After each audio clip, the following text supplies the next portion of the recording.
ये पत्रकार वार्ता का आज का मकसद सिर्फ इतना है कि हम 10 बजे 25 अक्टूबर को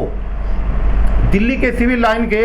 चंदकी राम अखाड़े में इकट्ठा होकर के दिल्ली के माननीय मुख्यमंत्री केजरीवाल साहब से उनके घोषणा पत्र में किए गए वायदों की वायदा खिलाफी की याद दिलाने के लिए जा रहे हैं। आप लोग चाहें तो देख भी सकते हैं, ये आम आदमी पार्टी का घोषणा पत्र मेरे हाथ में है और 3 वर्षों के घोषणा पत्र इसके अंदर है। जब चुनाव हुआ 2014, 2015 और उसके बाद में 2020, इन तीनों ही घोषणा पत्रों में जो उन्होंने वायदे किए ठेकेदारी प्रथा को खत्म करने के लिए, जो उन्होंने वादा किया दिल्ली में सफाई कर्मचारियों की ऑन ड्यूटी मृत्यु होने पर 1 करोड़ रुपए का मुआवजा देने के लिए,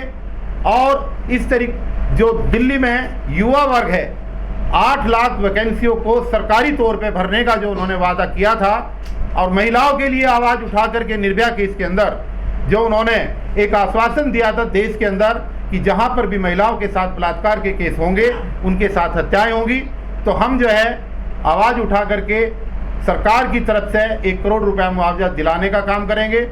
उनके परिवार के मेंबर को सरकारी नौकरी दिलाएंगे, रहने के लिए फ्लैट दिलाएंगे। जब से 7 साल में ये शासनकाल आया है इस सरकार का, आम आदमी पार्टी सरकार का, और जब से माननीय मुख्यमंत्री अरविंद केजरीवाल जी मुख्यमंत्री बने हैं तो अपने किए हुए घोषणा पत्र के सारे वायदों को वो भूल गए हैं। हम उनको मात्र ये कहने के लिए वहां पर जा रहे हैं कि आपके पड़ोसी राज्य के अंदर, हरियाणा के अंदर, और आपका दूसरा पड़ोसी राज्य जहां से आप चुनाव की धुआंधार तरीके से तैयारी कर रहे हैं, उत्तराखंड, इन दोनों ही राज्य की सरकारों ने विधानसभा के अंदर विशेष सत्र बुला करके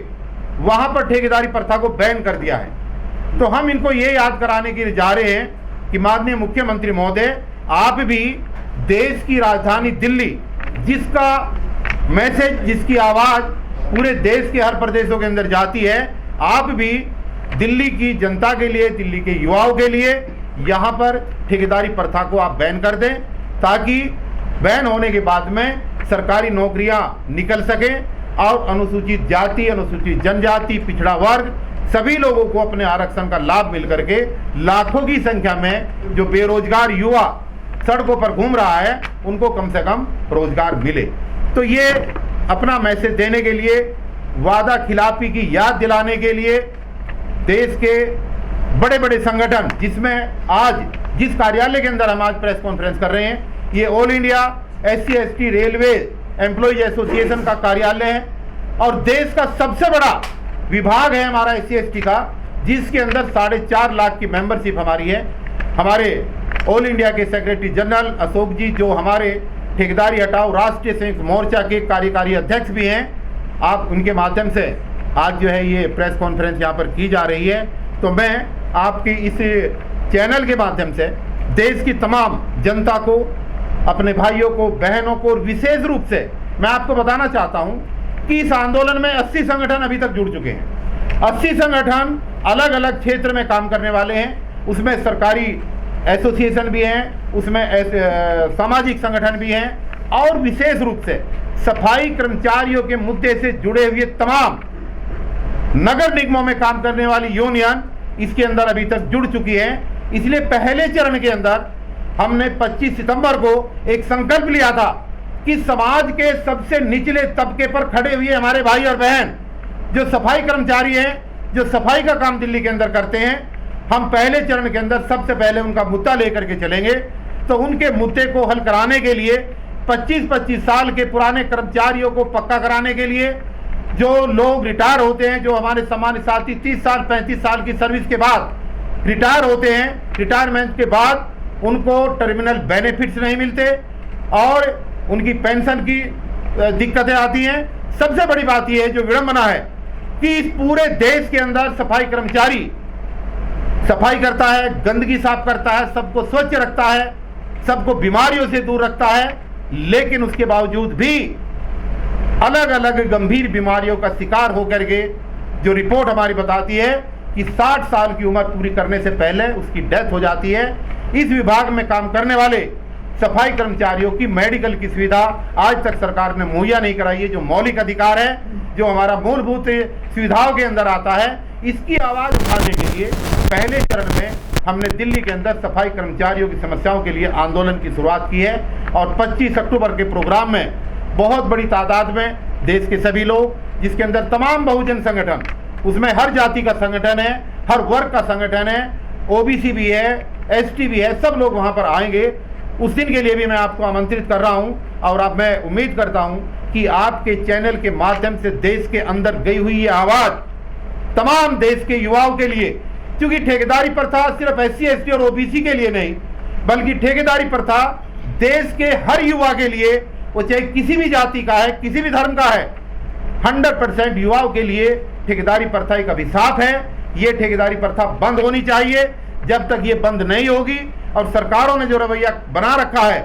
सुप्रीम कोर्ट के ऑर्डर्स को ताक पर रख करके केंद्र की सरकार और राज्यों की सरकारों ने जो आउटसोर्स की शुरुआत करके ये व्यवस्था बनाई है, उसका विरोध करने के लिए देश के सभी वर्गों के जो भाई और बहन और युवा हैं, उनको हम आह्वान करते हैं कि 25 अक्टूबर को वो केजरीवाल जी के घेराव के लिए वहां पर पहुंचे। ठेकेदारी प्रथा पर बैन करने के लिए कोरोना काल में दिल्ली में जो 58 हमारे सफाई कर्मचारी शहीद हुए हैं, उन शहीद हुए कर्मचारियों को 1 करोड़ का मुआवजा दिलाने के लिए, जो हमारी 3 बहुजन बेटियां, उनके साथ अभी 2 महीने पहले जो बलात्कार की घटनाएं हुई है, उनकी हत्याएं हुई हैं, उनको मुआवजा निर्भया के केस की तर्ज पर उनको न्याय दिलाने के लिए, उनको मुआवजा दिलाने के लिए, उनके परिवार के मेंबर को एक सरकारी नौकरी दिलाने के लिए, उनके परिवार को रहने के लिए फ्लैट दिलाने के लिए बहुत सारी ऐसी डिमांड्स हैं जिनको लेकर के हम मुख्यमंत्री का घेराव करने जा रहे हैं। सबसे पहली बात जो मैंने अभी बताई है कि दिल्ली के अंदर ठेकेदारी प्रथा को बैन कराने के लिए और उनके द्वारा घोषणा पत्र के अंदर किए हुए वायदों की याद दिलाने के लिए हम उसको घेरने के लिए जा रहे हैं। ये कौन से मुद्दे जो आपने टिक मार्क किए हुए? इसमें टिक मार्क में जो 2014 का मुद्दा है, इसमें 17 नंबर पर क्लियर लिखा है कि कॉन्ट्रेक्चुअल जॉब जो है उनको हम सबको खत्म करेंगे और परमानेंट जो है हम जो है सबकी भर्ती करेंगे। इसके बाद में 2015 का जो है, इसमें फिर इन्होंने 47 नंबर, चूंकि 70 सूत्रीय कार्यक्रम इन्होंने रखा था और 47 नंबर के ऊपर, ये 47 नंबर जो हमने अंडरलाइन किया हुआ है, इसमें लिखा है कि कॉन्ट्रेक्चुअल पोस्ट टू बी रेगुलाइज्ड, यानी कि ठेकेदारी प्रथा पर काम करने वाली जितनी भी रिक्तियां हैं सबको पक्का किया जाएगा। और 2020 यानी कि 2015 से 2020 तक 5 साल की पूर्ण बहुमत की सरकार चलने के बाद फिर दोबारा जनता को गुमराह किया गया। और 10 नंबर पॉइंट पर, ये 10 नंबर पॉइंट है, आप देख सकते हैं, इसकी कॉपी भी मैं आपको दे सकता हूं। इसमें लिखा है कि नए सफाई कर्मचारियों की नियुक्ति। अब सवाल यह है कि आज केजरीवाल जी कहते हैं कि सफाई कर्मचारी तो मेरे अंडर में नहीं आते, सफाई कर्मचारी तो एमसीडी के अंडर में आते हैं। तो सफाई कर्मचारी अगर आपके अंडर में नहीं आते और 2015 से लेकर 2020 तक पूर्ण बहुमत की सरकार को आपने लीड किया है केजरीवाल जी, तो फिर इस घोषणा पत्र के अंदर 10 नंबर पर आपने सफाई कर्मचारियों की नियुक्ति की घोषणा कैसे करी है? ये एक सवाल है अपने आप में। और 11 नंबर पर ठीक इसके नीचे बड़ा क्लियर लिखा है, सफाई कर्मचारियों की मृत्यु पर 1 करोड़ रुपए का मुआवजा, ये लिखा हुआ है, आप देख सकते हैं। 11 नंबर पर लिखा है 2020 के घोषणा पत्र में। आज दिल्ली को स्वच्छ बनाने के लिए और दिल्ली को कोरोना से मुक्त कराने के लिए जहां पर जितना रोल देश के डॉक्टरों का है, जितना रोल यहाँ के मेडिकल स्टाफ का है, नर्सों का है, जितना रोल यहाँ की सिक्योरिटी का है, जितना रोल पुलिस का है, उससे कहीं ज्यादा रोल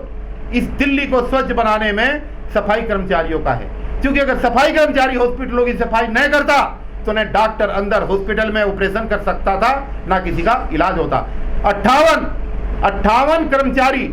अपना काम करते हुए, सफाई करते हुए कोरोना काल के अंदर शहीद हुए हैं। तो जब ये घोषणा पत्र में दिया गया है तब तो कोरोना भी नहीं था, ये तो सिंपल मृत्यु होने पर 1 करोड़ की मुआवजे की बात की गई थी। आज कोरोना काल के अंदर जो 58 कर्मचारी शहीद हुए हैं उनको 1 करोड़ रुपया दिया जाना चाहिए। उसको ये याद कराने के लिए याद ही नहीं कराएंगे, उससे ये चीजें लेकर के आएंगे, इसलिए उनका घेराव करने के लिए हम जा रहे हैं।